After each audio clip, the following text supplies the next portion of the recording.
What's up, friends and foes? My name is Corey, here to give you my thoughts on Season 2, Episode 2 of The Last of Us, and hopefully unpack everything that we were just put through. So without further ado, let's get nerdy.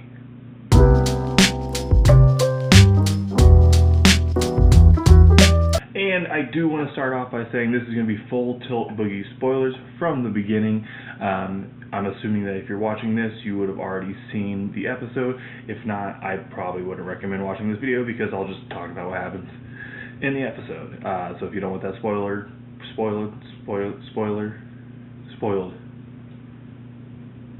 watch a different video. As for the video game, going forward, I'm going to really only try to reference things that happened in the game that happened within the episode for the matter of comparison. So like I don't want to future spoiler or take something from the game that hasn't happened yet in the show to again just avoid those type of spoilers. So with that being said, right off the bat, I do want to say I love how they introduced Abby in this video in this episode, giving kind of more of her background from the jump as opposed to waiting like they did in the game. I think it can kind of help provide more understanding and empathy right off the bat, as opposed to in the game kind of taking their time to give you that story where, to the point of, even though they have you play as Abby for so long in the game, when that confrontation of her and Ellie comes, which I guess that's a future game spoiler, so I'm immediately going back on what I said, but, when Abby and Ellie first fight in the video game, I let Ellie kill me because I didn't want to kill Ellie as Abby, but hopefully kind of with the more of the background they've shared on Abby from literally the first episode into this episode gives viewers a little bit more, willingness to follow her and not immediately paint her as a villain. I don't know, but I did think that change was a strong one. And I think it will provide more context or better context for the character, and it might make it so a large portion of the audience doesn't spend the next 5 years plaguing any comment section of The Last of Us Part 2 post.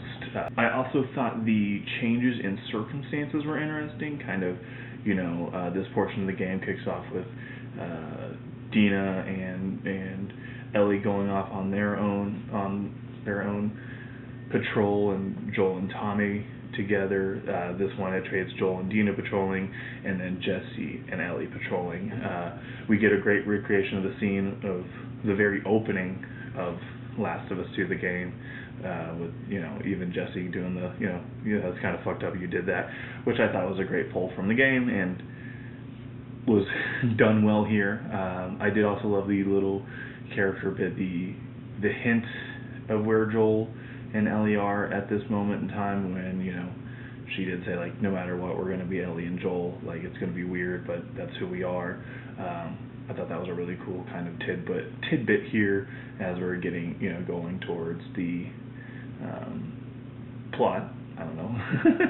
And then I also love the apology from, I forget the guy's name, the asshole from the barn dance, kind of apologizing. And I like the idea that it kind of feels like Ellie's is disappointed that he apologized, and is disappointed that he's kind of being the bigger person, so that she's also kind of forced to be a bigger person about it, even if she doesn't want to be, kind of hinting that she is holding on to a lot of anger and seems to hate the idea of letting go of anger.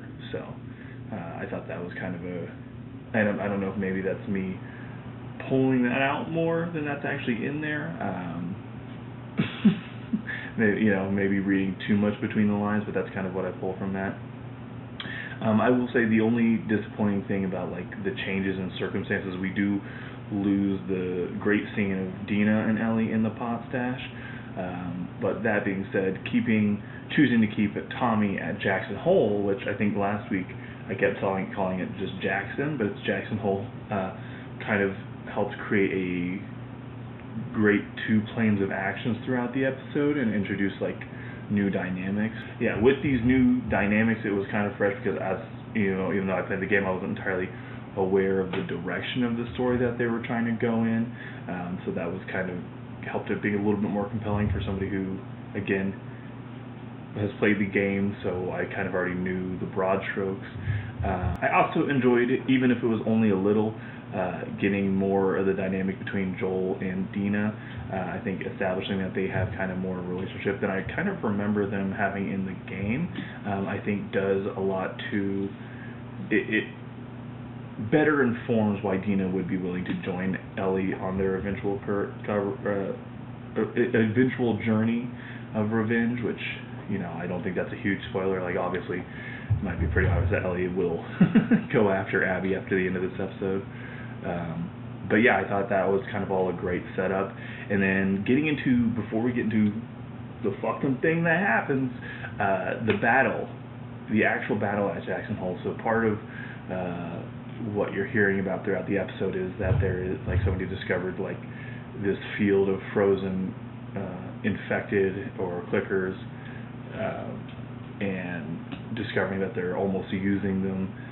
The other infected are almost using the frozen infected as, like, warmth in a blanket, like, ready to spring. So that was kind of cool, and you kind of heard that started, you know, teased at the beginning of the episode with Tommy sharing plans for, like, emergency evacuations if need be.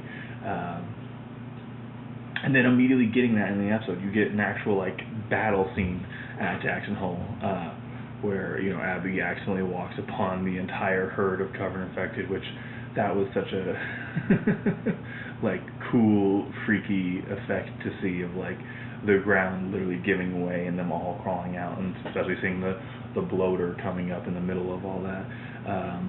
As for, like, the battle itself, it's fucking awesome. It's like it felt like a Game of Thrones battle, which makes sense because the director of this episode was Mark Millar, who directed a number of Game of Thrones episodes. But, you know, with that, like, this definitely felt kind of, you know, Battle of Bastards. Actually, I'd say a little bit more.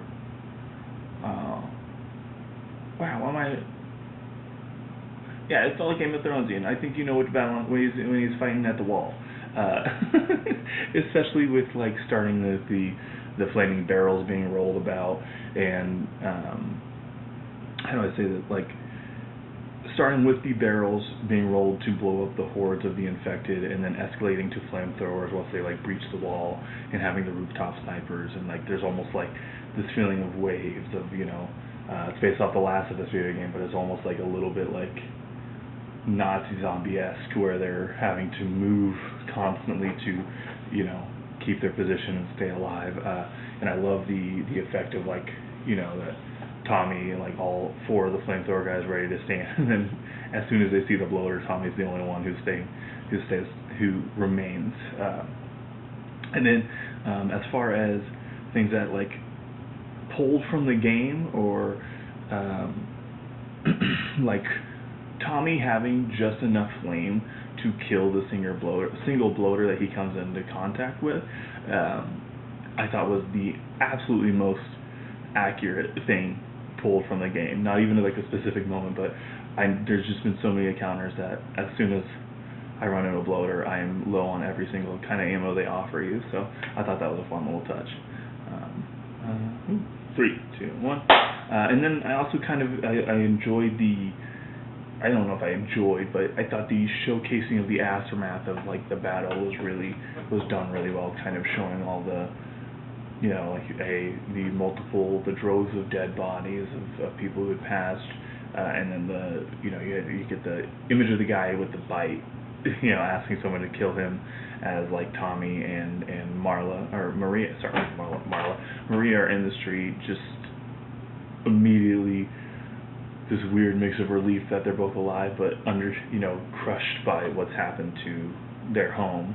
I thought this whole bit of the Battle of Jackson Hole was just such a great addition to this to this episode and to the series as a whole. I thought it was just, like, really entertaining, especially because, you know, one of the big criticisms for the first season is there wasn't a lot of really big set pieces, or really wasn't a lot of, like, compelling action. This really filled that, that gap. So, you know, I thought this was such an awesome set piece, awesome scene. anytime they cut away to this from the Joel Ellie stuff, I never was like dreaded it. I was kind of, I almost would forget about that while this was happening, which is an incredible feat on their part, I think. Now, let's talk about it. They did it. They did the damn thing. They killed Joel Miller. Now, obviously, if you played the game, you know that you knew this was coming, and as far as my personal preference, I do somewhat prefer the game version, like especially the reveal, the way Joel introduces himself to the group, kind of in the game with him and Tommy saying like, seems like you've heard of us, and then turning around into that shotgun shot, that icon moment of Abby saying it's because they have, and then cutting to whatever Ellie and Dina are doing in the game at the time. That being said, I do think the changes were I do think most of the changes were made for the better. Like, again, kind of going back, letting Abby explain why is she doing this. Kind of giving more background, telling the story that she was told, that Joel didn't even seem to acknowledge her dad as he carried Ellie out, saying like he just stepped over, like he wasn't even there. Again, giving more background why they would go, especially Abby would go through all these lengths to hunt Joel down. I just think does add to it. I also like the different dynamic in the group this time. I think if going back to the game, it seemed like as a group everybody was kind of on the same page, talking about the WLF group from Seattle, that everybody was kind of, again, down to clown. They're all kind of there for the cause, and in this one it seemed like they were all there for the cause to varying degrees of reaction, kind of getting the, and my mind is completely blanking on her name, but you get I think Marla, I'll probably have the correction here, but her crying as it's happening because turns out she was not as down with the cause as she thought. Again, this scene is every bit of heartbreaking and terrible to watch as it is in the game. One thing I did kind of want, an element that I enjoyed or respect is that Joel never seemed to say sorry or express any kind of remorse, kind of signifying that he still stands by his actions in the hospital, that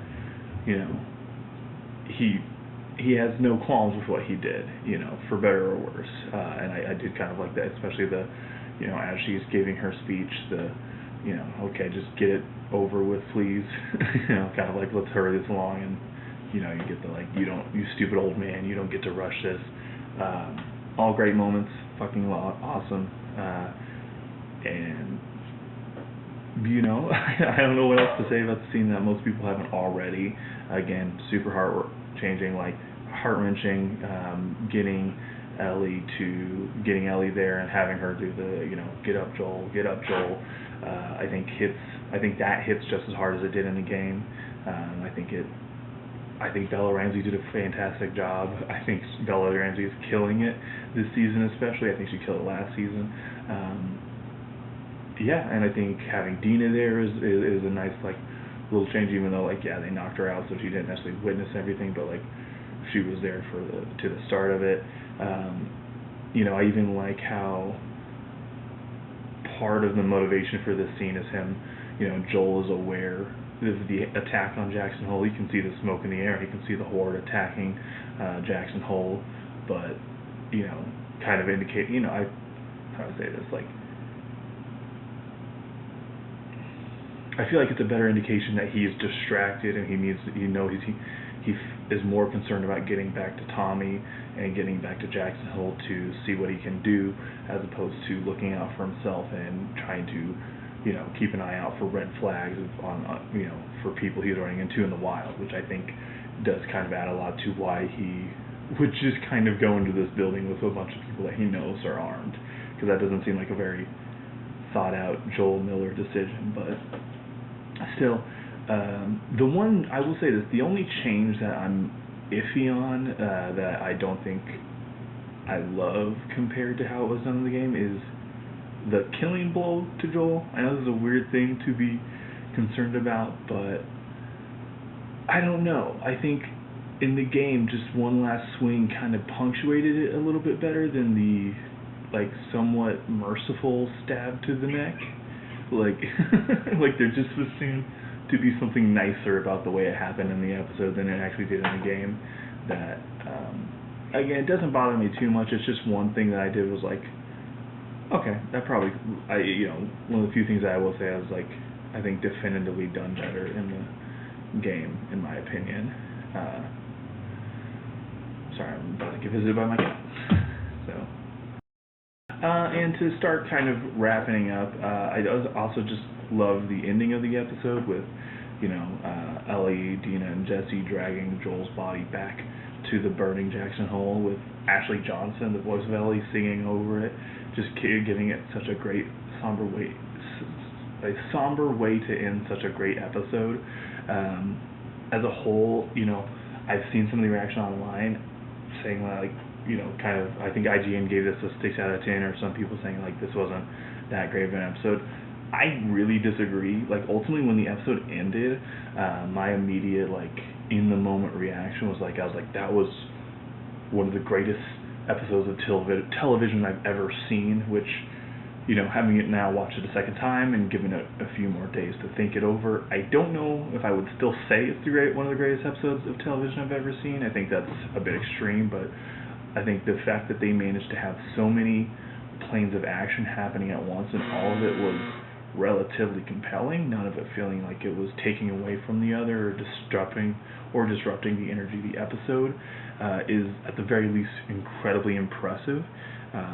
And I will say another thing, like, we only get 7 episodes this season, so like after this we have 5 episodes left, but with how much they've packed into these 2 episodes alone, and if they're continuing that trend for the next 5, this is going to be a very impressive season of television, and I just can't wait to see how they start to pull the other, kind of get into the meat of the game, and see where the season takes us, because I know, they've split this up into 2 seasons. I'm sure everybody who's watching this would already know that, but I'm really excited to see where they go, and I just, cannot wait for the rest of the season.